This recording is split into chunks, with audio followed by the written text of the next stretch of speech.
Me voici rendu à la maison des millefeuilles. Bonjour Valérie. Bonjour Christian. Je ne suis pas venu les mains vides. J'ai tiré de ma bibliothèque un livre sur la magie prestidigitation. Alors évidemment, il n'est pas en très bon état, c'est pour ça que je suis venu te voir. D'accord. Tu vas réparer et relier ce livre. Voilà. Alors on va de ce fait regarder toutes les étapes indispensables pour arriver à l'aboutissement de cet art. Alors explique-moi. Alors en fin de compte, quand on commence à avoir un livre comme ça entre les mains, c'est ce qu'on appelle un livre broché, c'est-à-dire qu'il a eu une simple couture avec une couverture en carton un peu plus dur.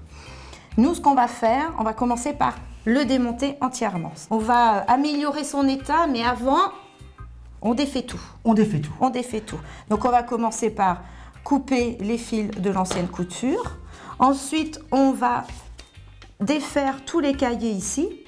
Et quand on aura fini de défaire tous les cahiers, de les dissocier, on va gratter l'ancienne couture, on va gratter les restes de colle, de fil, on va dépoussiérer pour obtenir des cahiers complètement désunis. Nous allons, au cours de cet après-midi, avancer sur un certain nombre d'étapes et pour des raisons plus pratiques, tu as préparé un certain nombre de choses, ce qui fait qu'on va pouvoir aller jusqu'à la reliure finale. Tout à fait, parce que pour faire une reliure, suivant la qualité qu'on demande et la technique qu'on utilise, on peut être entre une vingtaine d'étapes et une quarantaine d'étapes. Ce qui est intéressant dans le métier de reliure, comme dans plein d'autres métiers d'art, c'est le vocabulaire. Et là, il est riche pour le métier de relieur. Disons qu'on a énormément d'étapes pour faire un livre, donc automatiquement, chaque étape a son nom. Alors là, justement, la prochaine grosse étape, c'est le greffage. Alors on y va. Nous sommes devant l'étau et nous allons faire l'opération de greffage. C'est ça. Donc en fin de compte, le greffage est une étape indispensable puisque ça va nous permettre après de passer les fils de couture. Tout à fait. Donc ici, on a notre planche à greffer, notre gabarit. On met un carton dessus qui est à la hauteur du volume. Et donc ici, nous avons tous les endroits qui sont notés pour les futures ficelles, puisque avant, toutes les reliures étaient faites sur ficelles. Et c'est ce qui va faire le repère sur les pages. Ensuite, moi, j'écarte, j'agrandis ces marques-là, parce que je vais faire une couture sur ruban. On taque bien en dos et en tête. Un livre, il est toujours taqué en tête. Et les cartons servent à maintenir. Et là, c'est moi qui vais serrer. Allez-y. Alors, pas trop, parce que après, stop, voilà. Et avec mon équerre à talon, je vais tout bien mettre droit. Voilà, c'est bon. Pour que je puisse bien scier mon livre, bien le greffer. Et on vérifie que tout est bien d'équerre. Après, je remarque bien les endroits où je dois greffer. Donc là, j'ai l'emplacement de mes 3 futurs rubans et de ma chaînette. Là, ce qu'on vise, c'est la profondeur du cahier pour que quand l'aiguille est à l'intérieur du cahier, on puisse en ressortir. D'accord. Voilà. Et donc la scie, en fin de compte, elle se manie. Faut pas appuyer. En fin de compte, on use le papier à l'endroit où on passe. Nous voici devant l'opération de couture avec le cousoir. On va prendre des rubans qu'on va fixer sur la partie haute du cousoir. Avec une épingle à nourrice. Voilà, tout simplement. Et ensuite, on prend la longueur dont on va avoir besoin. D'accord. Et avec une aiguille, je marque l'endroit sur lequel je vais fixer la clavette. Donc moi, c'est une clavette à griffe que j'utilise. Je passe mon ruban à l'intérieur, je prends la griffe à la marque que j'ai faite. D'accord. Et après, je passe dans la fente du cousoir. Vous imaginez que je fais l'opération 3 fois, puisque j'ai greffé pour 3 rubans. Je mets mon templé et ensuite, je vais travailler sous tension. Le templé. Alors, je vous disais qu'il y a des termes quand même en reliure. Il y en a beaucoup. Qui ne sont pas courants. Donc après, quand les 3 rubans sont bien tendus, donc le livre va se retrouver en face de ces 3 rubans. Et donc le principe même de la couture, c'est que chaque cahier va être fixé au ruban par le fond là. Et donc ça va être un éternel aller-retour entre l'intérieur, c'est-à-dire je rentre, j'aurai l'aiguille à l'intérieur, là je vais ressortir et je vais emprisonner mon ruban pour re-rentrer, ressortir, rentrer, sortir, tout le long des cahiers. Donc ils vont être fixés au ruban. Le ruban va servir de tuteur au livre. Donc la couture du livre va se faire automatiquement avec du fil de lin. Donc il en existe de différentes tailles.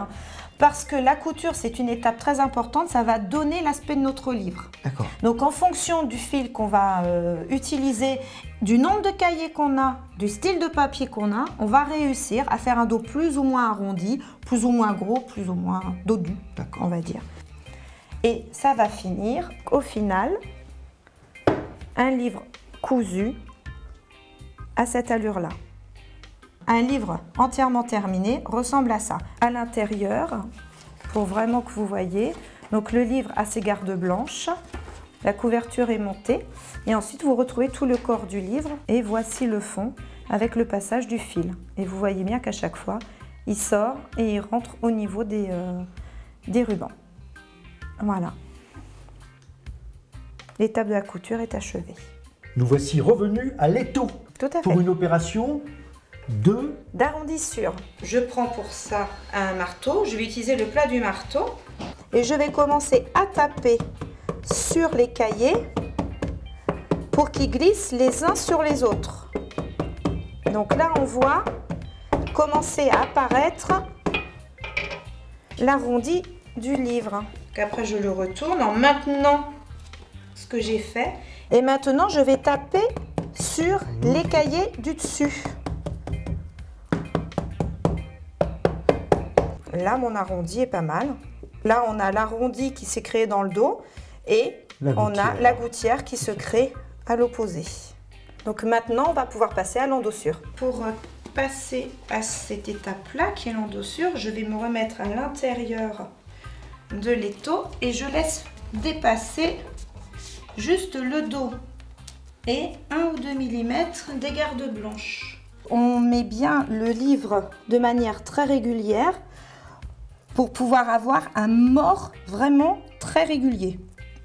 Et après, on serre fort. Et ensuite, tout se fait au marteau. Alors, c'est un marteau à endosser. Il est particulier, il est rond arrondi ici. Pour ne pas abîmer. Voilà, pour ne pas faire de coins dans le dos. Et après, on tape et tout se fait dans le poignet. Je tape pas fort, hein. C'est le marteau qui, quand il tombe sur le livre, voilà, fait coucher les cahiers de chaque côté. Pour les extrémités, on ne tape pas. On se sert justement de notre dos arrondi pour faire coucher les cahiers de chaque côté. Voilà, donc là j'ai travaillé sur un des morts. Quand on a tapé d'un côté, on recommence de l'autre.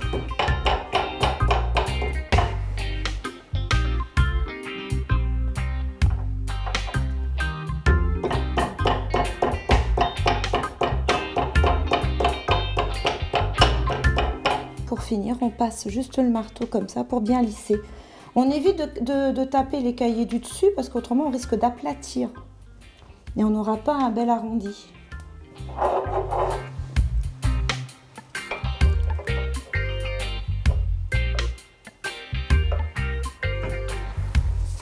Voilà le mort, le futur mort du livre. Et ce qui permet de pouvoir poser la future couverture reliée. C'est-à-dire que le carton va rentrer dans cet espace-là. Voilà. S'incruster. Ça donne l'épaisseur du futur carton. Donc si j'avais eu un volume plus grand, j'aurais fait gonfler plus mon dos pour avoir une arrondissure et une endossure plus importante et mettre un carton plus épais. D'où l'importance de la couture. Voilà.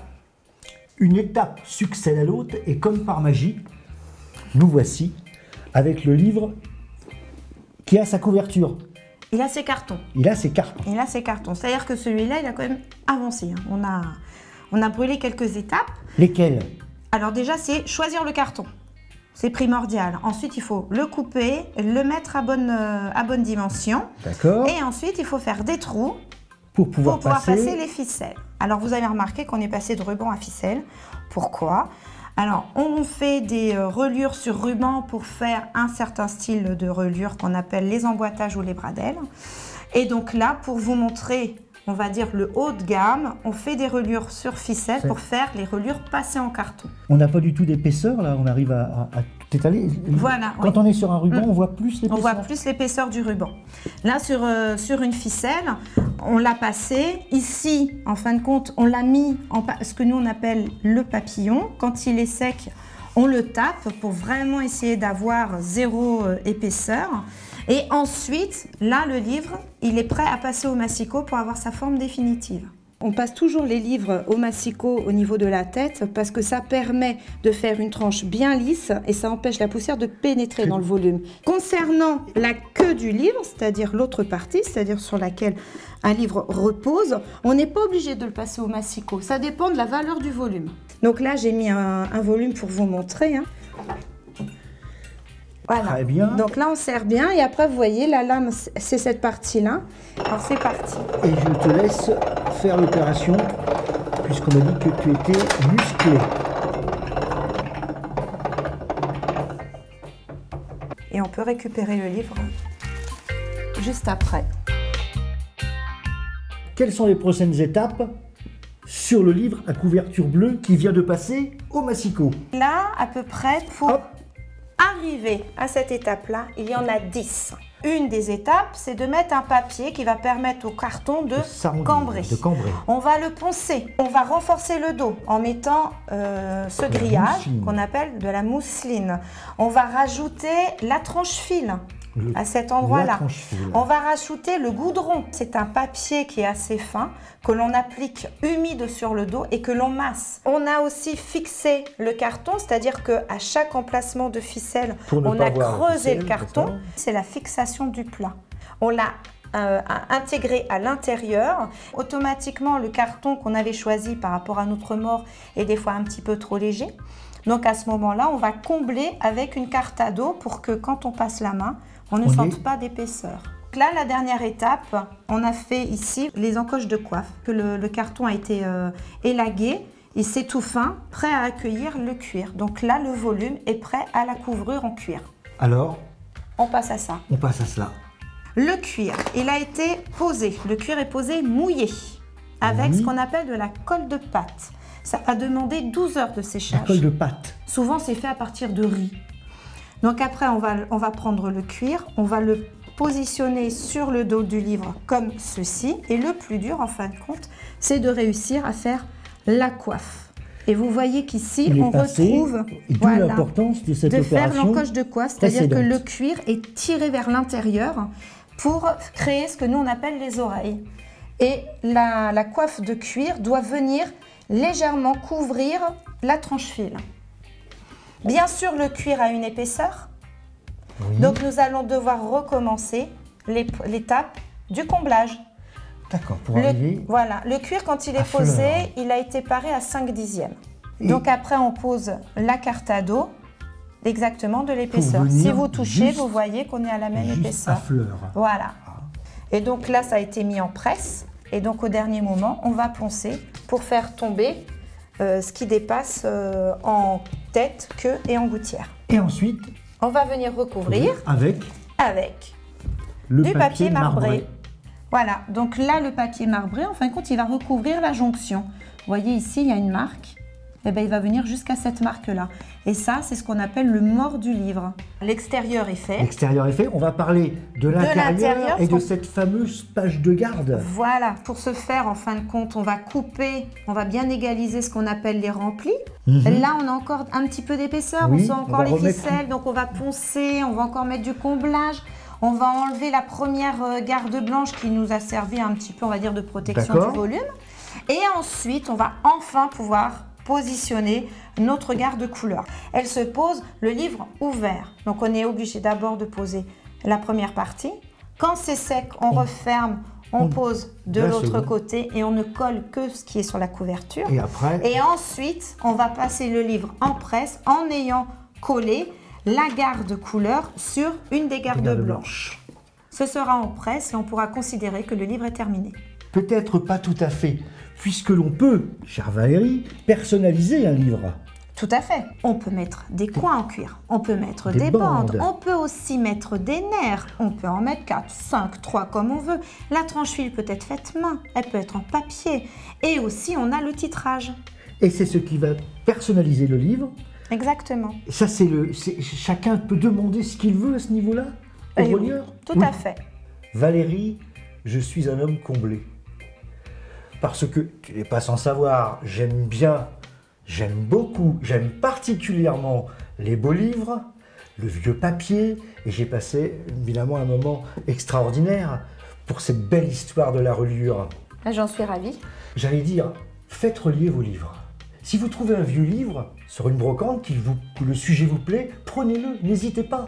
Et venez voir Valérie pour le faire relier, parce que rien n'est plus plaisant, une fois qu'il est relié, de le placer dans la bibliothèque, et lorsqu'on tire ce livre, quel plaisir d'ouvrir, de consulter le livre, on peut même le sentir, le respirer, le toucher. Et je le dis avec beaucoup de gourmandise. Merci Valérie pour ce délicieux moment cet après-midi. C'est moi qui te remercie Christian et à bientôt. À bientôt Valérie.